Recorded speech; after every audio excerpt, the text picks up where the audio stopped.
사도행전 22장. 사랑하는 내 형제요 아버지이신 여러분, 나에 대해 미리 결론을 내리기 전에 지금부터 내가 하는 말을 잘 들어주십시오. 그들은 그가 히브리 말로 말하는 것을 듣고는 더 조용해졌다. 모두가 그의 말을 한마디도 놓치지 않으려고 했다. 그가 말을 이었다. 나는 길리기아의 다소에서 태어난 선량한 유대인입니다. 여기 예루살렘에서 교육받았고 랍비 가말리엘의 엄격한 지도 아래 우리 종교의 전통을 철저히 배웠습니다. 그리고 지금 여러분처럼 나도 항상 열정적으로 하나님 편에 있었습니다. 나는 이 도와 관련된 사람이면 누구나 추적하고 맹렬히 공격해서 하나님을 위해 죽일 준비가 되어 있었습니다. 나는 남자든 여자든 가리지 않고 가는 곳마다 그들을 잡아들여 감옥에 가두었습니다. 대제사장이나 최고의회의 누구에게나 물어보면 그 사실을 확인할 수 있습니다. 그들 모두가 나를 잘 알고 있었습니다. 그러다가 나는 예수를 따르는 이들을 추적하고 체포하려고 우리 형제들이 있는 다마스쿠스로 떠났습니다. 나는 그들을 예루살렘으로 데려와서 형을 받게 하는 권한이 부여된 공문서를 가지고 있었습니다. 정오쯤 다마스쿠스 외곽에 이르렀을 때 하늘에서 눈부신 빛이 강하게 비쳤습니다. 나는 바닥에 쓰러졌고 시야가 흐려졌습니다. 그때 한 음성이 들렸습니다. 사울아, 사울아, 왜 나를 해치려고 하느냐? 나는 주님, 누구십니까? 하고 물었습니다. 나는 내가 핍박하는 나사렛 예수다 하고 그분이 말씀하셨습니다. 동료들은 그 빛은 보았으나 그 대화는 듣지 못했습니다. 그래서 나는 주님, 이제 제가 어떻게 해야 합니까? 하고 물었습니다.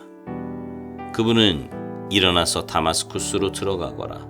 앞으로 내가 해야 할 일을 말해줄 사람이 거기에 있다고 말씀하셨습니다.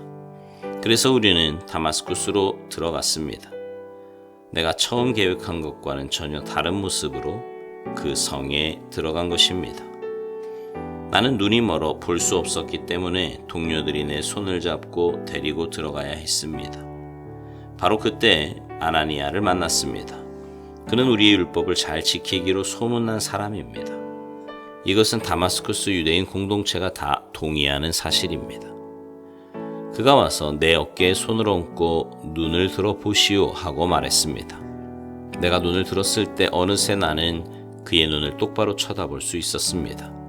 다시 보게 된 것입니다. 그러자 그가 말했습니다. 우리 조상의 하나님이 그대를 택하셔서 그분의 활동 계획을 알게 하셨습니다.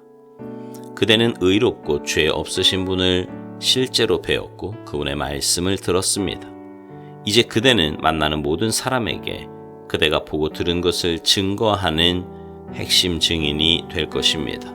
그러니 망설이지 말고 일어난 세례를 받으십시오.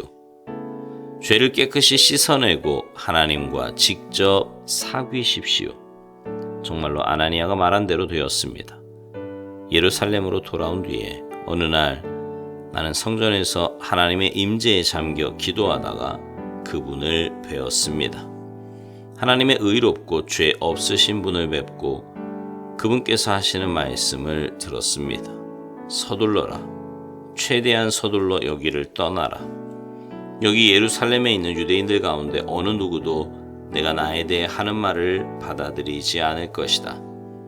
처음에는 반대했습니다. 저보다 적합한 사람이 누가 있겠습니까? 제가 주님을 믿는 사람들을 핍박하고 회당에서 마구 때리고 감옥에 가두는 일에 얼마나 열중했는지 모르는 사람이 없습니다. 주님의 증인 스데반이 살해될 때에도 바로 그 자리에 제가 살인자들의 겉옷을 들고 그들을 응원했습니다. 그러나 이제 제가 완전히 돌아선 것을 그들이 알고 있습니다. 그러니 제게 무슨 자격이 더 필요하겠습니까? 그러나 그분은 이유를 묻지 말고 가거라. 내가 너를 멀리 이방인들에게로 보내겠다고 말씀하셨습니다. 모여있던 사람들이 집중해서 듣다가 갑자기 소리를 질렀다. 저자를 죽여라. 버러지 같은 놈이다. 밟아버려라. 그들은 주먹을 휘둘렀다. 욕설이 쏟아졌다. 그때 지휘관이 끼어들어 바울을 병영으로 데려가라고 명령했다. 지휘관도 잔뜩 화가 치밀었다. 그는 이 일의 진상을 규명하기 위해 바울을 고문하고 신문하기로 결심했다. 그가 무슨 일을 저질러서 이런 폭력을 유발했는지 알아내고자 한 것이다. 그들이 그의 사지를 가죽끈으로 묶어 채찍질할 준비를 하는데 바울이 거기 서 있던 백부장에게 말했다. 공정한 재판도 없이 로마 시민을 고문하다니 이게 법에 맞는 일입니까? 백부장이 그 말을 듣고 곧장 지휘관에게 갔다. 도대체 무슨 일을 하신 겁니까? 이 사람은 로마 시민입니다. 지휘관이 돌아와서 신문을 맡았다. 내가 들은 말이 사실이요? 당신이 로마 시민이요? 바울이 말했다. 분명히 그렇습니다. 지휘관은 관심을 보였다. 나는 큰 돈을 들여서 시민권을 얻었소. 당신은 얼마나 들었소? 전혀 들지 않았습니다. 바울이 말했다. 한 푼도 들지 않았습니다. 나는 태어날 때부터 자유의 몸이었습니다. 그것으로 신문은 끝났다. 그 일로 지휘관에게 하나님을 두려워하는 마음이 생겼다. 그는 로마 시민을 결박했고 하마터면 고문까지 할 뻔했던 것이다. 이튿날 지휘관은 문제의 원인을 규명하고 유대인들의 고발에 배후가 있는지 확실히 알아보기로 작정했다.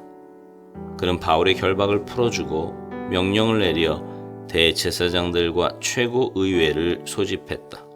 그들의 생각을 알아보기 위해서였다. 바울은 안내를 받아 그들 앞에 섰다. 아멘.